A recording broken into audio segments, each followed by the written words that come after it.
Welcome to the Slop Farm. Enjoy the video. You start by powering the TI-83 Plus and setting modes that determine every result.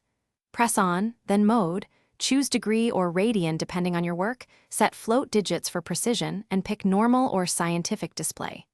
Once done, clear unnecessary memory. Press second, then MEM to reset or delete only variables. This avoids hidden programs affecting calculations and makes menus predictable. Make sure to adjust contrast with second plus up/down if the screen looks faint. It's a small step that prevents reading errors later. You now enter expressions carefully so the calculator evaluates them correctly. Use alpha to type variable names and use the negative key for negatives. It differs from subtraction. Always match parentheses. Nested groups can go several levels deep, and mismatches cause errors. To solve, enter functions under y equals or use the built-in solver. Press second, then calc for roots or intersect.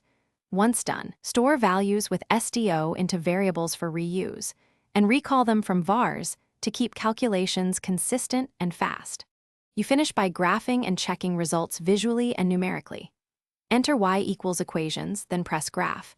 If nothing shows, use Zoom 6 or adjust window to match expected ranges.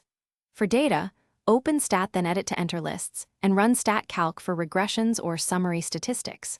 Once done, turn off unwanted y equals entries to clear clutter, and if results seem wrong, recheck mode settings and parentheses. Resetting memory is last resort. This troubleshooting step fixes most calculation and graphing errors quickly. Thanks for watching. Consider subscribing if we helped you today.